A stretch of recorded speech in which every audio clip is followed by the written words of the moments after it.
Bismillahirrahmanirrahim. Assalamualaikum warahmatullahi wabarakatuh. Alhamdulillahirrabbilalamin. Wassalatu wassalamu ala rasulillah. Senang sekali berjumpa kembali di acara Serba-Serbi Quran spesial bulan Ramadan di channel Donitan bersama Syekh Ridho Daud. Alhamdulillah. Assalamualaikum Syekh. Waalaikumsalam Maulana. Sehat Syekh? Alhamdulillah. Masih lancar puasa ya? Masih, Allahu Akbar. Alhamdulillah. Ya, melanjutkan pembicaraan kita di episode sebelumnya, di episode 15 ketika kita berbicara kejadian-kejadian penting di bulan Ramadan ketika Nabi Muhammad SAW masih hidup pada saat itu, yang mana ada kejadian-kejadian yang membuat juga Nabi Muhammad SAW sedih, ya sangat sedih, kehilangan paman dan istrinya, betul. Ya kehilangan orang yang melindungi dan kehilangan orang yang mendukungnya. Ya. Nah, pada waktu itu kita berbicara tentang kejadian-kejadian sebelum hijrah ya sih ya. Nah, sekarang kita mau bicara tentang kejadian-kejadian di bulan Ramadan setelah hijrah. Ya. Silakan Syekh, saya langsung saja menyimak. Bismillah, walhamdulillah, wassalatu wassalamu ala rasulillah, amma ba'd. Sesudah Muhammad udah menjadi pemimpin ummah, udah menjadi presiden Republik Islam di presiden. Ya. Karena itu tujuannya pada dasar. Ya bukan hanya dakwah aja. Itu nanti kita menjelaskan bagaimana tujuan Muhammad sallallahu alaihi wasallam, apa dia dakwah aja atau pemimpin ummah juga. Jadi sesudah 7 bulan sesudah hijrah, saya sama-sama saya ganti ya. Saya ada macam ini. Ya, silakan lanjut ya. Iya. Sesudah 7 bulan, 7 bulan sesudah hijrah Muhammad, Muhammad sallallahu alaihi wasallam menerima atau baru mulai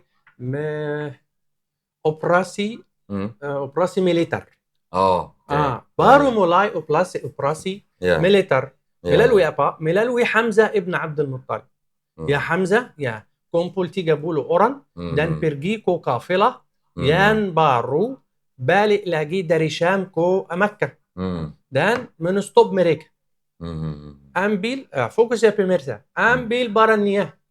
Allah, musuh Islam mendengar cerita, membaca cerita, jadi Muhammad orang mencuri, jadi Muhammad menyuruh Hamzah Abdul Muttalib biar menstop kafilah dari Syam, biar menambil barangnya, biar mengganggu kaum Quraisy, biar mengganggu itu. Jadi al-Islam dituduh bahwa al-Islam agresif dan al-Islam suka darah dan suka perang.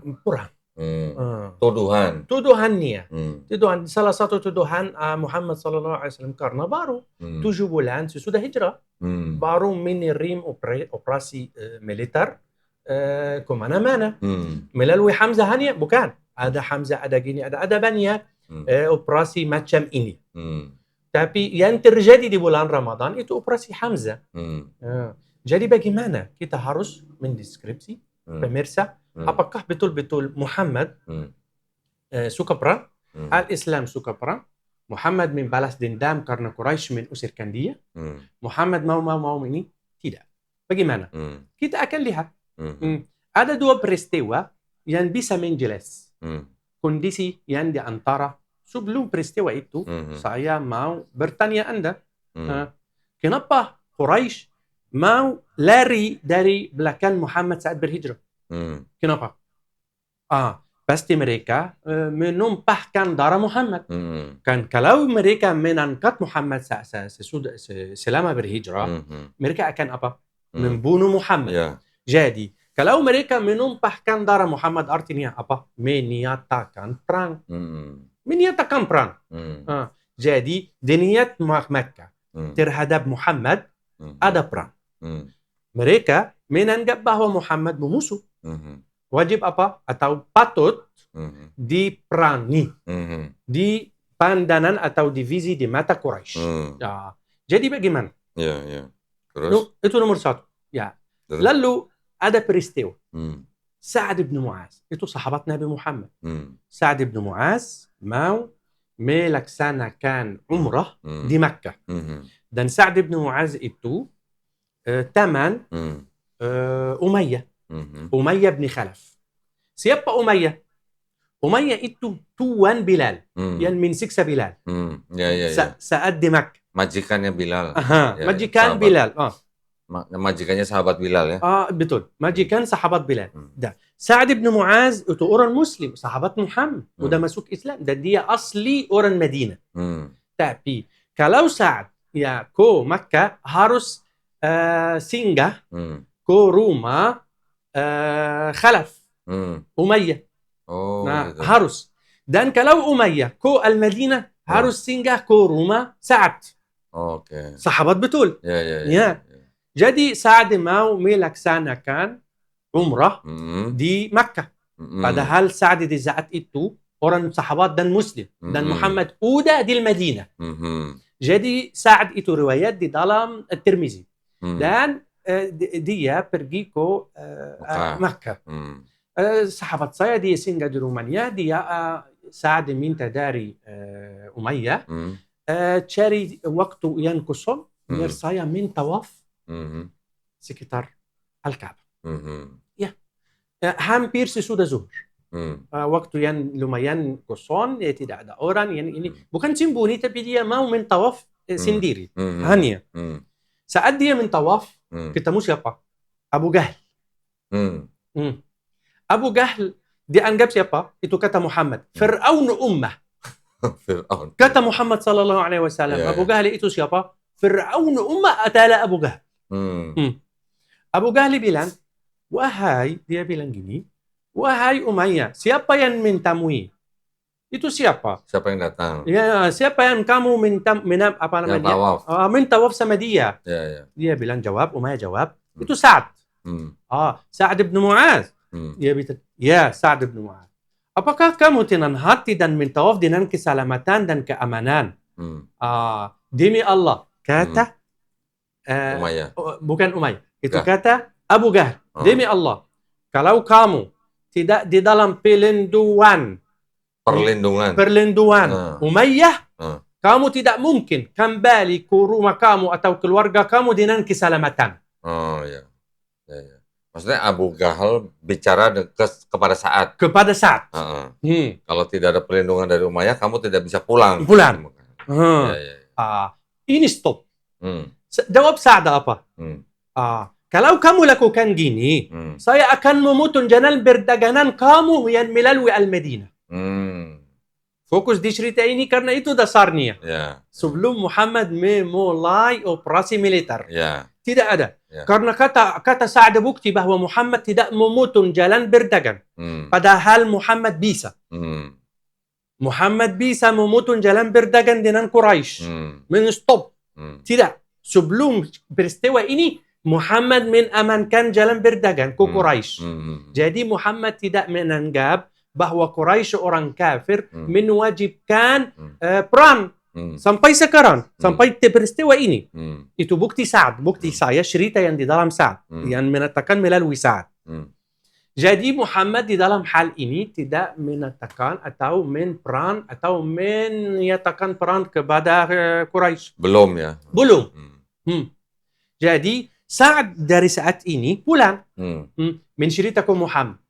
Baru Muhammad berfikir, menghitungkan. Beberapa orang bisa mengangkat atau membawa senjatanya, artinya bisa perang. 1.500. Sesudah menghitungkan 1.500. Saat 1.500 baru mulai Muhammad dan sahabatnya memberani diri sendiri dan berpikir mulai operasi militer. Hanya biar menamankan jangkauan Al-Madinah. Jangkauan Al-Madinah. Lalu sahabat Nabi Muhammad sebelum peristiwa Sa'd tidak bisa tidur tanpa senjata. Sebelum tidak bisa tidur tanpa senjata. Takut. Karena dicari kufar Quraisy mau membunuh. Suatu hari Muhammad sallallahu alaihi wasallam dia bangun tidur dan berdoa, ya Allah saya berharap kalau ada orang pejuang yang kuat dari tentara umat Islam menjaga sama saya.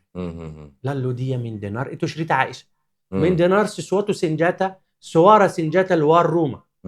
Wahai siapa yang luar? Itu kata Muhammad. Wahai siapa yang luar? Saya Sa'ad ya Rasulullah. Sa'ad bin Mu'az. Saya di sini biar menjaga kamu ya Rasulullah. Muhammad atau Aisyah bilang, Muhammad tidur libab ini lelap. Sesudah mendengar suara Sa'ad. Sa'ad bin Mu'az. Sa'ad bin Mu'az masuk Islam 30, meninggal 36. Ya, Sa'ad bin Mu'az.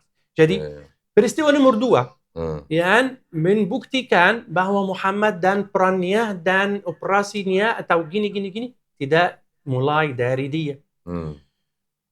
Quraisy mengumpul kuffar dan menulis surat dan kirim surat ke Abdullah bin Ubay bin Salul. Saat itu Abdullah bin Ubay bin Salul yani paling dekat menjadi pemimpin Al-Madinah sebelum masuk Muhammad. Jadi masih di mata Quraisy dia pemimpin Al-Madinah. Jadi Quraisy mengumpul. Cerita ini diriwayat dalam Muslim. Cerita ini riwayat dalam Muslim dan kufar Quraisy mengumpul menulis surat. Diisi apa?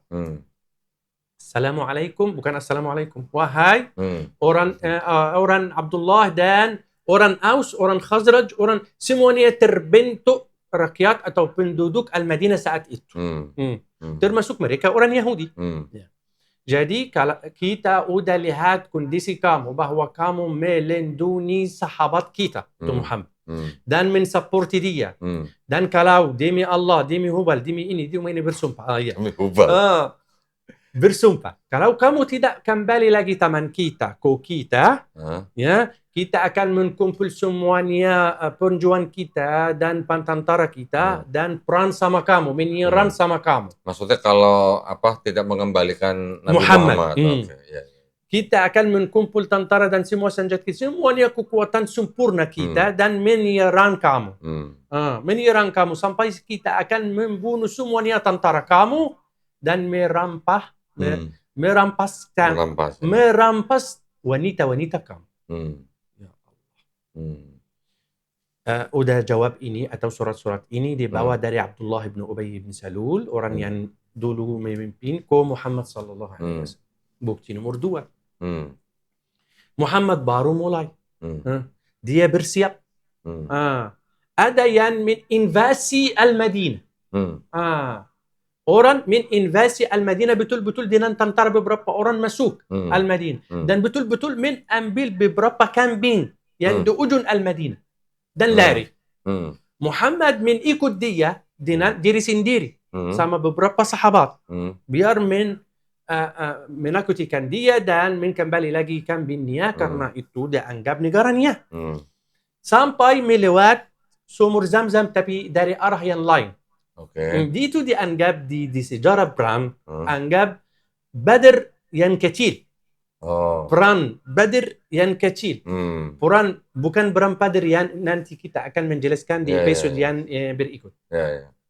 Jadi Muhammad baru mulai mengumpul, menghitung berapa gini. Pada bulan Ramadan sesudah 7 bulan mengirim Hamzah ya dengan 30 orang biar memotong jalan berdagang yang dari Asyam ke Makkah. Harus melintasi atau melalui Al-Madinah. Harus. Karena Al-Madinah di antara lokasinya, letaknya di antara Makkah dan Asyam. Dan perdagangan Makkah terdiri dari berdasar dua perjalanan. Satu kali di Asyam, satu kali di Yaman. Yaman. لإلاف قريش إلافهم الله برفرما لإلاف قريش إلافهم رحلة الشتاء والصيف رحلة الشتاء والصيف بردجنان ينكو مجوانية كو الشام dan كو مجوانية كو يمن. Jadi 50% perdagangan Quraisy akan stop kalau jalan ini udah dimutun Muhammad dan sahabatnya. Jadi saat itu ya operasi militer itu menstop kafilah betul saat itu. Dan saat itu Abu Ghali di dalam kafilah ini. Tapi ada orang baik hati masuk di antara mereka. Meyakinkan Hamzah biar balik dengan damai. Dan meyakinkan Abu Jahl biar melewati dengan damai. Gak usah bertumpah darah. Orang itu namanya Majdi. Majdi itu disebutkan di dalam Muhammad sallallahu alaihi wasallam membarakahkan keputusan dan upaya Majdi. Karena Muhammad tidak mau mentumpah darah. Dia asalnya tidak mau. Dia tidak mau. Jadi dari sekarang baru mulai. Muhammad sallallahu alaihi wasallam di bulan Ramadan yang awal bulan Ramadan itu bersiapkan umatnya biar memperan atau menjaga sekitar atau yang sekitar Al-Madinah biar hanya menjaga. Biar dan satu kali atau satu poin yang paling penting juga ada harta-harta orang beriman dijajah. Ada harta. Jadi Muhammad dan sahabatnya memulihkan harta-harta, mengembali lagi harta-harta orang yang dijajah di Makkah. Andainya Anda ada rumah, diambil orang kafir di sana. Kamu berhijrah dan ada rumah di Makkah. Rumah kamu dijajah, atau dijarah, diambil orang kafir di sana. Jadi Muhammad mau memulihkan atau kembali lagi harta atau keuangan orang beriman atau seperti itu. Itu episode yang kita mau menjelaskan tentang. Masih ada waktu atau apa? Masih. Ini belum terjadi perang yang dimulai oleh Quraisy ya? Belum ya? Belum. Sampai sekarang tidak ada perang betul. Tidak ada. Cuman apa namanya? Manuver apa? Manuver ya. Cuman manuver operasi politik militer. Cuman yang kita mau lihat kekuatannya, kamu lihat kekuatan saya. Allah Subhanahu wa taala juga berlatih. Melatih umatnya sebelum perang Badar. Biar lihat. Saat Abu Jahli lihat kekuatan Hamzah dan 30 orang samanya, dia pulang ke Makkah. Wahai orang Makkah, Muhammad tidak seperti dulu. Muhammad udah ada tentara. Saya lihat di mata tentaranya, di mata pasukannya, dan Hamzah dan 30 orang, kekuatannya saya tidak pernah melihat di mata orang sebelumnya. Pada mereka orang Arab, ciri khas Arab suka fight, suka perang. Dia ahli perang. Kaum itu saat itu ahli perang. Jadi kalau Abu Ghali takut, itu salah satu sebab yang membuat Abu Ghali dan Quraisy menalah di Badr. Kalah di Badr. Karena Allah Subhanahu wa taala menakuti mereka. Pelan-pelan. Perang apa psikis. Dulu moral dengan pikiran, dengan perasaan. Kamu lihat saya dulu. Sampai beberapa kali, mungkin tujuh operasi militer. Bukan hanya ini. Ada Al-Muraisi, ada gini, ada banyak nama. Mungkin 7 di sekitar Al-Madinah. Itu yang terjadi di bulan Ramadan, dibagi perang. Masih ada waktu atau apa? Masih ada sebenarnya. Tapi kalau memang waktunya tanggung untuk menceritakan perang Badar, kita lanjut di next episode saja. Masuk perang Badar? Terserah, kalau mau sekarang boleh atau mau next episode juga boleh. Perang Badar saya kira terserah kamu. Cukup panjang nggak perang Badar? Cukup panjang atau cukup 5 menit? Ada 5 menit? Enggak. Tidak cukup. Enggak. Kalau begitu kita di next episode saja ya. Ya boleh. Boleh. Kalau ada pertanyaan boleh juga. Kalau saya lupa sesuatu mungkin kamu mengingatkan saya. Jadi kejadian yang setelah hijrah ya. Ketika bulan Ramadan sudah mulai melakukan aksi-aksi operasi militer.